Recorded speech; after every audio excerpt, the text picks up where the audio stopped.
રાજકોટ જિલ્લાના ધોરાજીના સરદાર પટેલ માર્કેટિંગ યાર્ડમાં ડુંગળીની આવક થઈ છે। યાર્ડમાં ડુંગળીની દરરોજ 1200 કટ્ટા જેટલી આવક થઈ રહી છે। કમોસમી વરસાદના કારણે ડુંગળીના પાકને નુકસાન થયું હોવાના કારણે યાર્ડમાં ડુંગળીની આવક ઘટી છે। દર વર્ષની સરખામણીએ ડુંગળીની આવકમાં ઘટાડો જોવા મળી રહ્યો છે। ડુંગળીના પ્રતિમણના ભાવ 100 થી 300 સુધી બોલાયા। ડુંગળીના ભાવમાં થોડો વધારો જોવા મળ્યો છે। ડુંગળીના ભાવમાં પ્રતિમણે 20 થી 30 રૂપિયાનો વધારો નોંધાયો છે। સારી ક્વોલિટીવાળી આવતા ભાવમાં થોડો વધારો નોંધાયો છે। હાલના ભાવથી ખેડૂતો પણ અસંતુષ્ટ જોવા મળ્યા। ખેડૂતોની માંગ છે કે 500 રૂપિયા ભાવ પ્રતિમણ ના મળવા જોઈએ।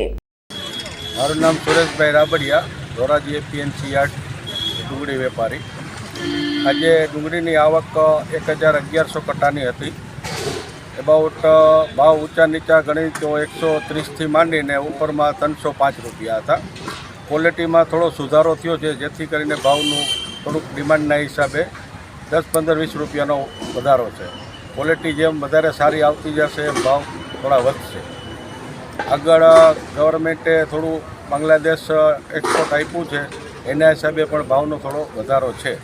તો આગામી સમયમાં ક્વોલિટી સારી આવતા ભાવ સુધારવાની આશા છે। જિગ્નેશભાઈ નરસિંહભાઈ ગાછડિયા।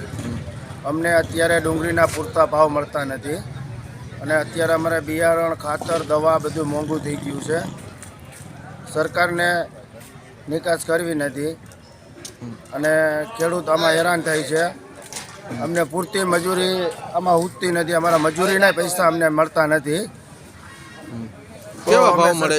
મણના કેટલા ભાવ મળે છે? મણના 200 થી 250 રૂપિયા અમને ભાવ મળે છે અને સરકાર આમાં થોડુંક ધ્યાન દે અને આની બહાર નિકાસ ચાલુ કરે તો અમને પૂરતા ભાવ મળે।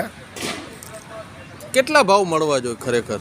ખરેખર અમને 500 રૂપિયા તો મળવા જ જોઈએ મણ ડુંગળીના, અને આમાં અમે ખોટા હેરાન થાય, અમારી ખોટી મજૂરી ચડી જાય છે। અલ્પેશ ત્રિવેદીનો રિપોર્ટ, S9 ન્યૂઝ, ધોરાજી।